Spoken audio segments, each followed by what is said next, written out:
17, desbravadores vindos de São Paulo vencem obstáculos de toda espécie em busca do sonhado território do ouro.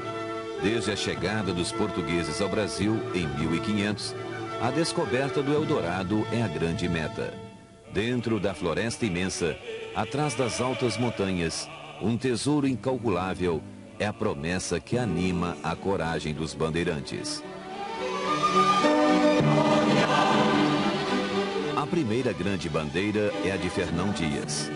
Ela cruza os sertões à procura de pedras preciosas. Quer encontrar a Serra das Esmeraldas. Um grupo de bandeirantes se instala na região de Sabará, às margens do Rio das Velhas, onde o ouro é facilmente retirado dos córregos. Corre a notícia do ouro preto. Ouro recoberto por uma fina película de óxido de ferro, ouro como nunca se viu igual. O grande depósito estaria junto de uma pedra colossal, que os índios chamam Itacolomi, a pedra e o menino de pedra, a pedra-mãe e seu filho. Encontrar o Itacolomi é o desafio. Bandeiras que vêm do sul ou do leste não conseguem atingir o sinal. Nesse mar de montanhas, a pedra e o menino de pedra são um mistério a ser decifrado. O bandeirante Antônio Dias resolve partir de Sabará para chegar até as nascentes do Rio das Velhas. Ele acredita que assim pode achar o Itacolomi. Depois de penosos esforços, a bandeira alcança as nascentes na Cachoeira das Andorinhas. Todos estão acampados e na manhã do dia 24 de junho de 1698, festa de São João, a Bluma desaparece como por encanto. E lá está o marco, a baliza de pedra que anuncia o ouro preto.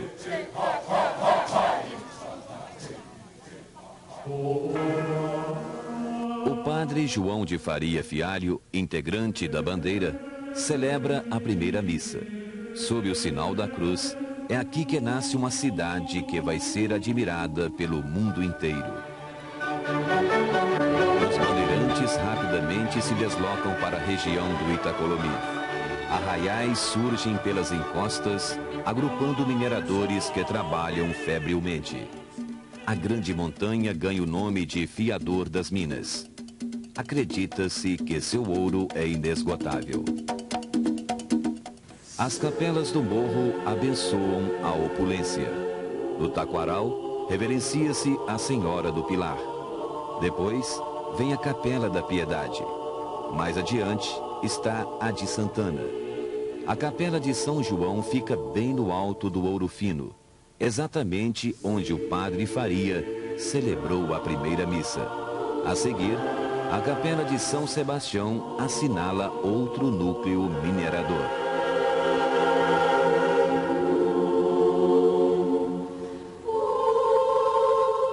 Rapidamente aparecem novas aglomerações. No fundo do vale, o padre Faria faz erguer a capela para Nossa Senhora do Rosário. E junto ao córrego do Sobreira, um templo para a Senhora da Conceição, é iniciativa do próprio Antônio Dias. Mas a região fervilha. No Morro do Pascoal, chamado Fiador das Minas, pela abundância de ouro, tudo cheira a conspiração contra a cobrança de impostos. O fisco é abusivo, diz Pascoal da Silva Guimarães, poderoso senhor de Minas. Felipe dos Santos e Frei Vicente Botelho também reagem. Surgem os focos não só de descontentamento, mas de rebelião. Para acabar com a revolta, as tropas acabam prendendo Felipe dos Santos na Praça da Matriz de Cachoeira do Campo.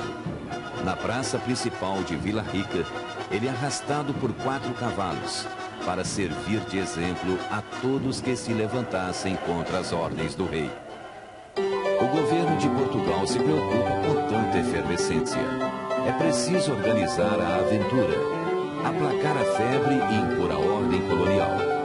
O governador Antônio de Albuquerque cria Vila Rica em 1800. 1711, reunindo todos os povoados do Ouro Preto. No alto do morro de Santa Quitéria, estende-se a Praça do Rodeiro. Vila Rica ergue palácios para abrigar os governantes e seus ricos governados. A cidade cresce sobre os morros e domina as armadilhas da geografia. No cânion de Ouro Preto, entre duas serras monumentais, as igrejas vêm coroar o cume dos montes.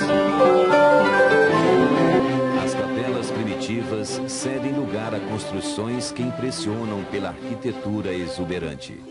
Duas igrejas têm missão especial sobre as outras. São as matrizes do Pilar e da Conceição de Antônio Dias. O Pilar, no fundo de Ouro Preto, começa como ermida e em 1733 abre as portas de um verdadeiro tesouro. 400 quilos de ouro recobrem a talha delirante dos altares. Francisco Xavier de Brito, mestre português, inaugura o estilo Dom João V no altar-mor. Um festival barroco, chamado Triunfo Eucarístico, registra o entusiasmo de Vila Rica com a conclusão da nova matriz. A fé se manifesta com pompa e grandiosidade. É preciso render graças a Deus pela riqueza que se espalha pela terra. Do outro lado da cidade, a capela do bandeirante Antônio Dias se transforma na imponente matriz de Nossa Senhora da Conceição. Aqui, os paulistas e seus descendentes cultuam a Conceição. O arquiteto Manuel Francisco Lisboa traça o novo templo.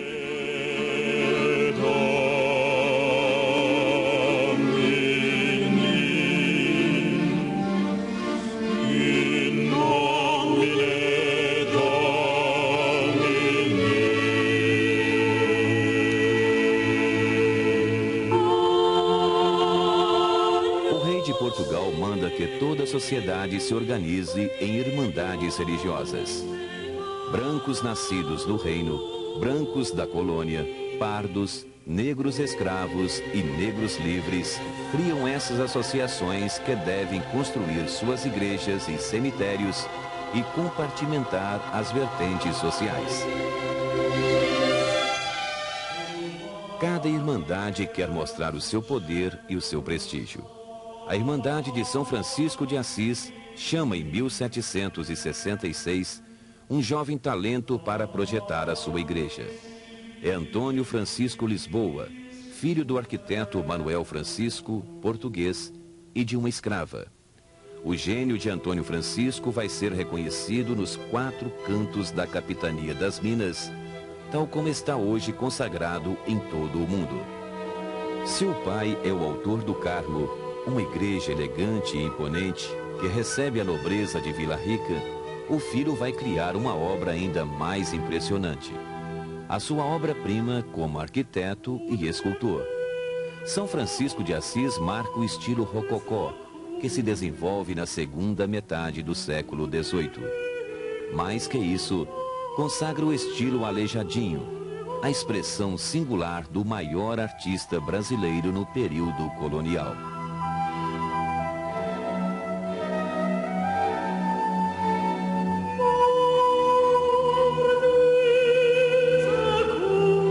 Antônio Francisco inicia muito cedo suas atividades artísticas. Aprende com o pai, com Xavier de Brito e outros mestres. As encomendas se multiplicam. Ele viaja por Minas para atender aos convites. Torna-se o melhor arquiteto e o mais renomado escultor das Minas Gerais. Mas uma estranha doença toma conta do artista.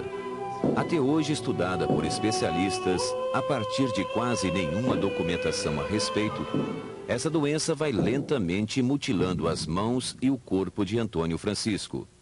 E o povo começa a chamá-lo de aleijadinho. Cada vez mais arredio, ele se esconde ou se disfarça, mas não para de trabalhar. Os ajudantes prendem os instrumentos em suas mãos. E ele transforma a pedra-sabão e a madeira em obras de arte cada vez mais belas.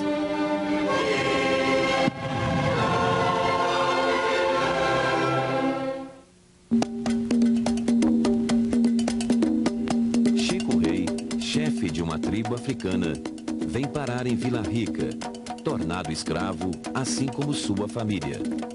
Guardando ouro em pó nos cabelos crespos, ele consegue a quantia necessária para comprar a liberdade do filho. Depois, compra seu próprio alvará de alforria e do resto dos familiares. Chico Rei se torna homem abastado, dono de mina. A igreja de Santa Efigênia recebe dele valiosos presentes. E com sua família, o Chico Rei sobe a ladeira para assistir à missa na igreja da Princesa Núbia que o Vaticano canonizou.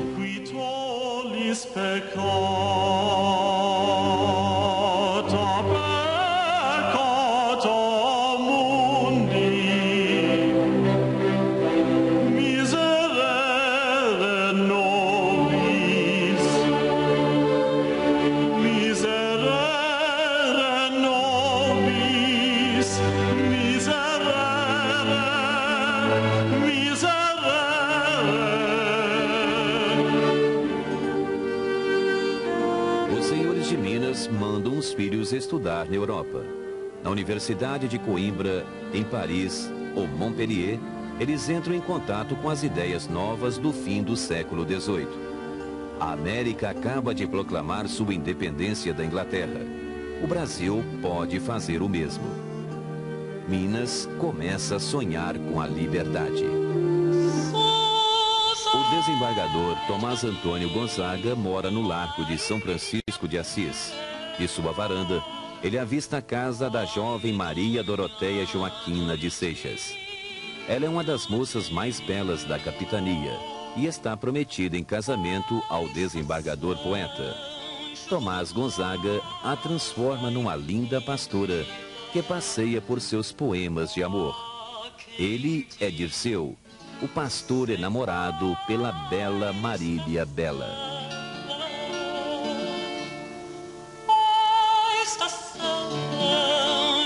Pouco abaixo, na ladeira de Antônio Dias, está a casa do advogado Cláudio Manuel da Costa. Ele também é poeta e canta as belezas de Vila Rica num longo poema em que brilha a arte de seus versos.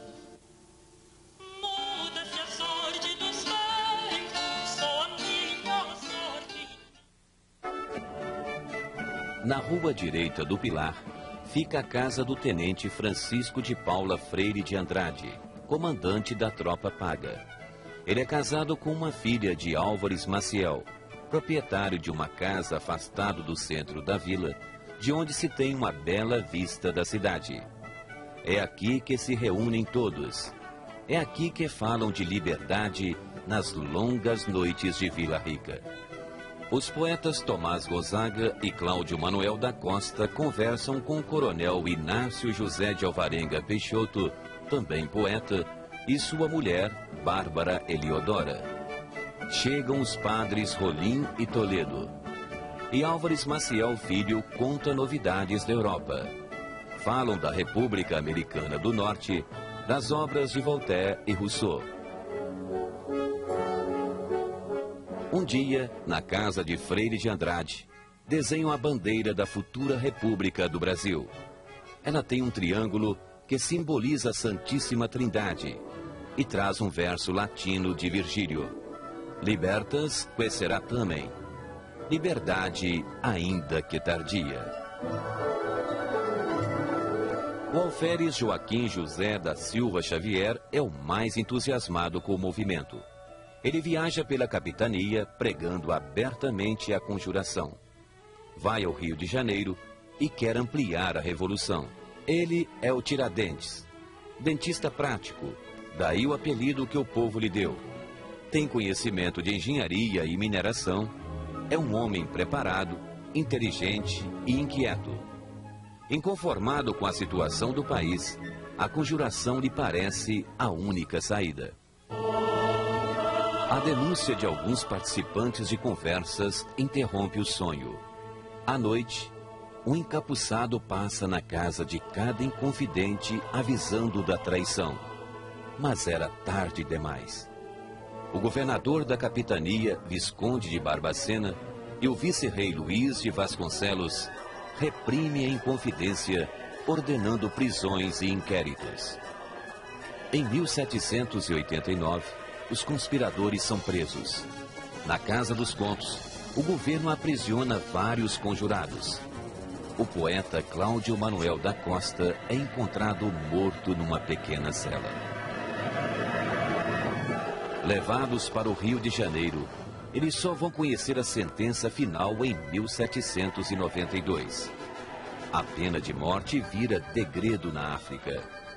O Tiradentes é enforcado no dia 21 de abril deste mesmo ano para servir de exemplo.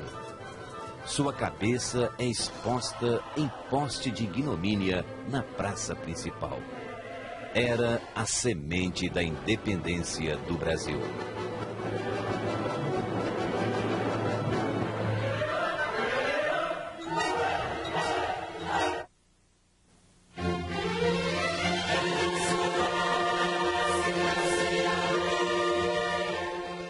Hoje, Ouro Preto é visitada por milhares de turistas do mundo todo. Desde que deixou de ser a capital de Minas Gerais em 1897, Ouro Preto se fixou como relicário da história. Elevada a Monumento Nacional em 1933 pelo presidente Getúlio Vargas, e integralmente tombada pelo Patrimônio Nacional em 1938, a cidade de Ouro Preto recebeu, em 1980, o título de Patrimônio Cultural da Humanidade, conferida pela Unesco. Ouro Preto é um mundo sem fim a ser descoberto pelos visitantes. E nada mais prático que a companhia de um guia de turismo para orientá-los nesta fascinante viagem ao século XVIII.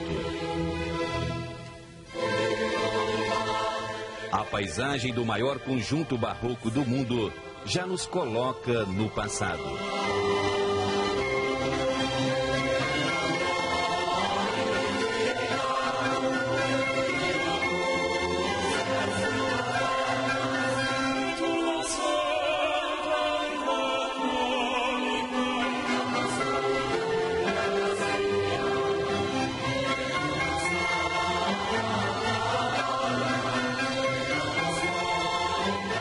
Os museus são as portas de entrada para relembrar o fascínio da nossa história.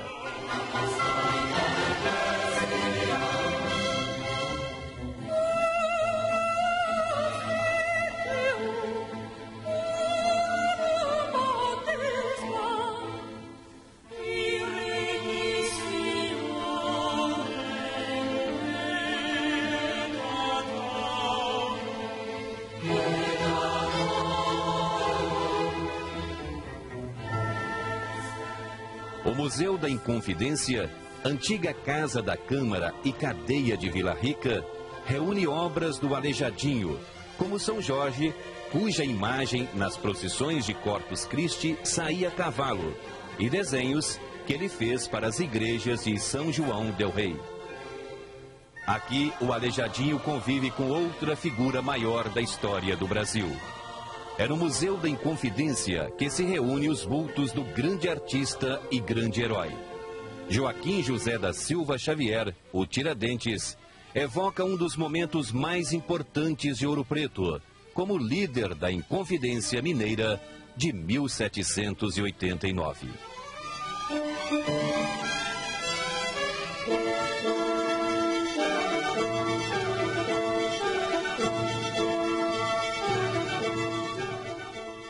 Na centenária Escola de Minas, o Museu de Mineralogia nos mostra os mais surpreendentes segredos do reino mineral. A escola possui ainda outros museus de ciência e tecnologia dedicados à metalurgia, à história natural, à eletrotécnica e à astronomia. Se os museus são fascinantes, você tem ainda as igrejas para visitar. Algumas se destacam pela harmonia beleza e riqueza de seus interiores. A riqueza das igrejas não está somente no ouro que recobre suas talhas. Em cada detalhe, há sempre uma história para contar.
Hospedados em belas pousadas e hotéis que aproveitam o charme da arquitetura e do mobiliário do século XVIII, os turistas têm tempo para uma visita não só aos monumentos, pois Ouro Preto nos reserva muitas surpresas.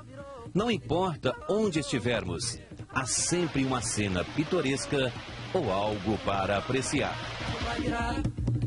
Me dê água pra beber, carro vai virar. Pra matar a minha sede, carro vai virar.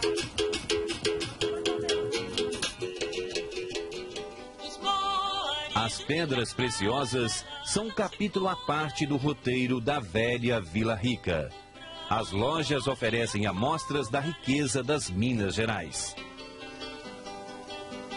O topázio imperial encontrado nas cercanias de Ouro Preto e na fronteira da extinta União Soviética com a China é uma das raridades que despertam a curiosidade dos turistas.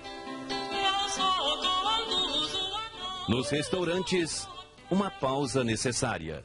Você vai encontrar aqui o melhor da cozinha típica mineira, que reúne tradições portuguesas e africanas.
Em qualquer época do ano, as festas tradicionais deixam Ouro Preto mais viva. O carnaval, o folclore, a religiosidade do povo ouropretano na Semana Santa se transformam num raro espetáculo.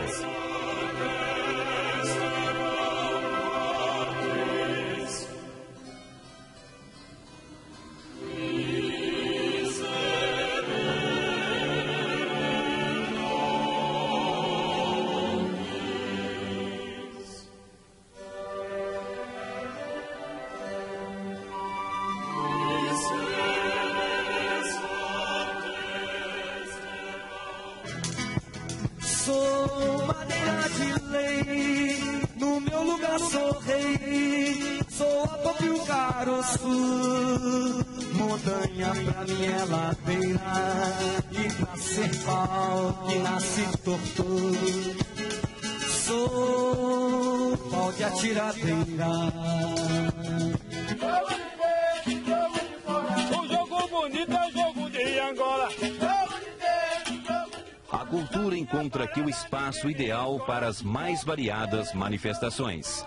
Música, teatro, dança, literatura e artes plásticas.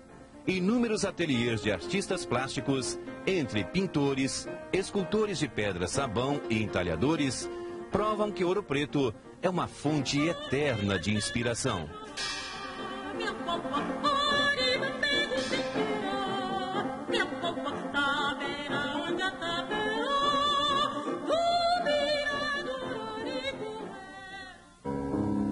Cidade universitária, Ouro Preto manifesta através da Universidade Federal, a UFOP, sua vocação para os estudos nas áreas mineral, histórica e cultural.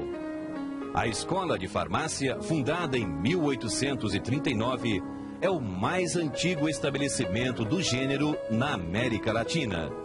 Aqui se encontra o Museu da Farmácia.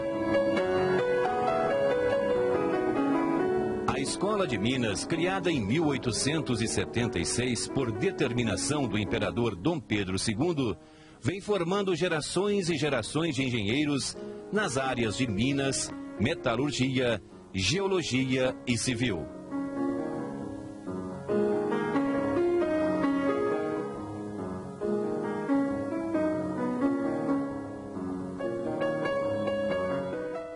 3 campi, um deles sendo construído conforme o formato dos mais modernos campi universitários, a UFOP atende à formação principalmente da juventude de fora da cidade, que aqui busca cursos tradicionais ou avançados, como os de nutrição, computação, direito, filosofia com ênfase em cultura, letras, história e artes.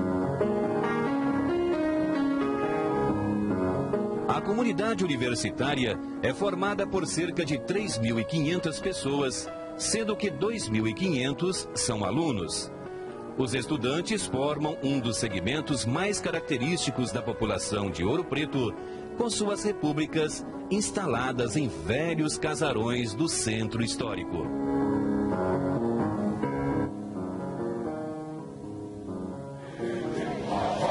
Você pode reviver o espírito de aventura dos bandeirantes numa viagem em centenárias estradas pelos 12 distritos de Ouro Preto. Aqui, a volta ao passado se completa. As manifestações mais profundas da alma popular continuam a renovar tradições de quase 3 séculos de história.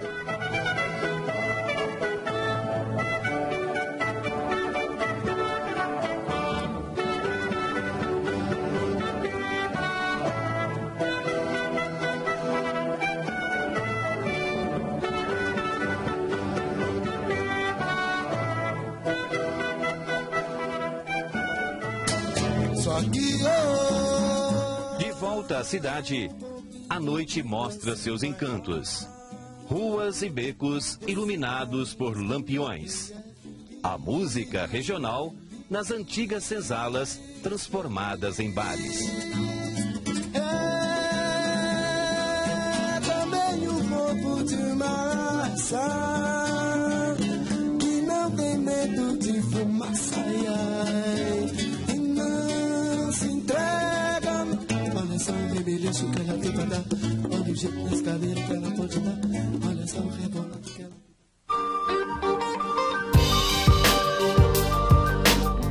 Descobrir Ouro Preto é caminhar vagarosamente por suas ladeiras íngremes, subir aos pontos privilegiados da serra que abrem cenários mágicos ao espectador.